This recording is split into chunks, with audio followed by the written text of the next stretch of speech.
Now to help with a deep dive into the game, we welcome in Gabe DeArmond, who covers Missouri with 24/7 Sports, and Josh Calloway, also with 24/7, and on the Oklahoma side. Oklahoma here looking to build off that momentum with the huge win last week over Alabama. We talked about it last week, Josh, of how desperately the Sooners needed it. They got it done. Missouri, on the other hand, they'd love to make it two straight over the Sooners. Josh, I asked you this first.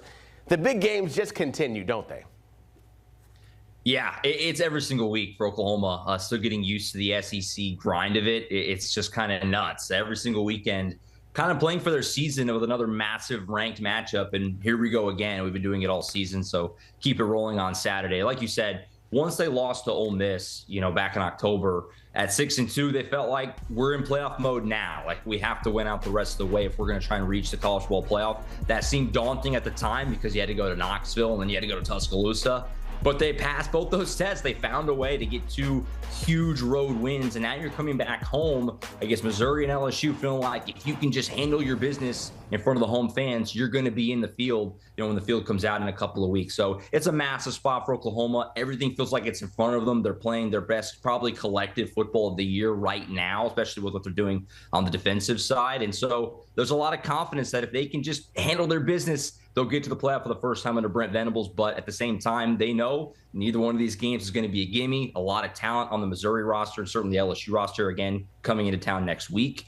But Oklahoma feeling pretty good about the way they're playing right now. Again, everything out in front of them with a couple of games to go. Yeah, Missouri kind of in a weird spot here. I mean, for a lot of the season, Missouri thought they were going to be the ones going into this game, probably playing for a spot in the college football playoff. Now it's, I mean, look, there's like a 0.8% chance if 8 million things happen, but realistically, they are now playing spoiler. I think if you looked at the schedules of these two teams at the beginning of the year, I mean, I've been asking since OU joined the SEC who they made mad in the league office to get the schedule they did, but they're in position now. So Missouri really in a spot where they're looking for that kind of breakthrough signature win, right? Eli Drinkwitz got one 2 years ago in the Cotton Bowl against Ohio State, but Kyle McCord and Marvin Harrison didn't play in that game, so people have ignored the fact that Missouri also had guys that didn't play and have kind of discounted that one. A lot's been made of Drinkwitz's record against top 10 teams and ranked teams the last couple of years. So this would be a huge spot for Missouri to kind of silence some of the criticism over the last 2 years that the success has really been built more on the schedule than them actually having a good football team. So as we look forward to this game on Saturday with the chance to play spoiler, a chance to continue the playoff march, you look at injuries and they are key for this one. Missouri with Bo Perbula, how is he looking, Gabe?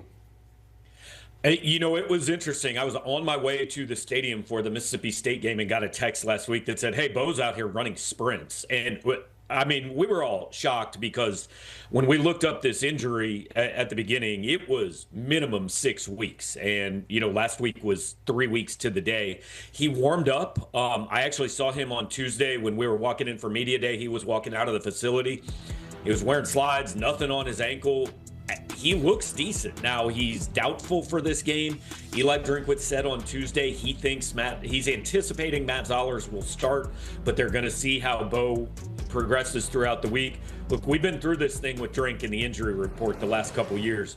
The less likely that Brady Cook was thought to play throughout the week, the more likely I thought he would actually see the game.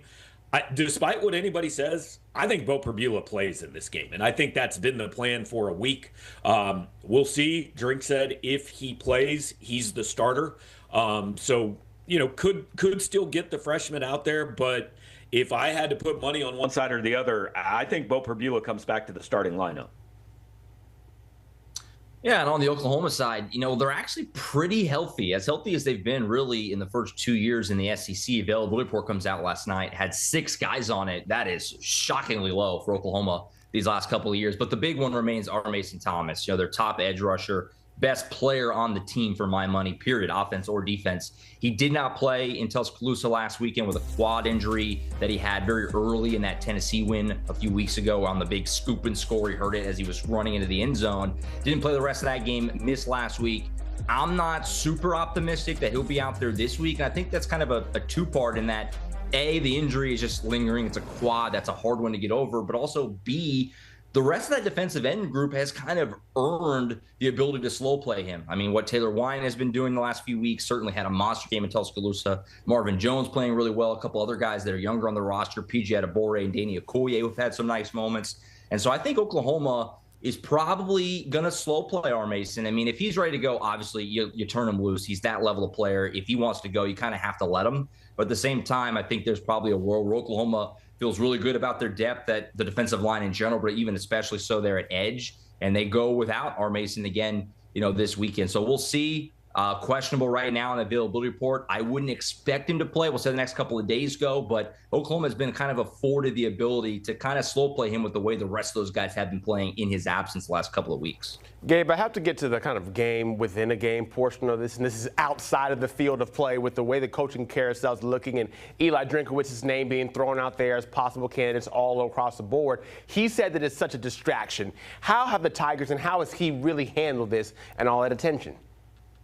Yeah, Drink's great behind a microphone, and he said everything he wanted to say and nothing more on Tuesday. If it's a distraction, there's only one guy that can end it, and that's him, and he hasn't ended it. Now, look, he's not Lane Kiffin flying his family around the country to look at different options, but he also hasn't ended this. People at Missouri, people around the program continue to tell me we feel really good. He's listening, but he's leveraging this for more support of the program. But people at Missouri think he's going to stay. Outside of Missouri, absolutely nobody thinks he's going to be here next year. So I've just told fans, let's wait till after the Arkansas game, and that next week's going to be pretty interesting. Yeah, buckle up, folks. It's going to get even more interesting. Now, prediction time. Josh, you first, real quick. Who wins? It's been a super hard year to predict for Oklahoma. Games I thought they were going to win, they didn't. I didn't think they were going to win these last couple of road games, and they did. I'm going to take Oklahoma at home. I think the offense will be better in front of the home fans. Defense is rolling right now, but who knows, right? At the end of the day, who knows? The SEC. I will see Oklahoma, though, gets it done at home and knocks off Missouri. Hey, look, defense wins, right? If you can get to 20, you're winning this game. I don't know how Missouri could possibly get to 20 unless they score on defense. This is the game that, you can't pick Missouri to win this game until they go do it. This is the game they've lost every chance they've had the last couple years. So I'm going to Oklahoma in something where I don't think either team ggets to 24.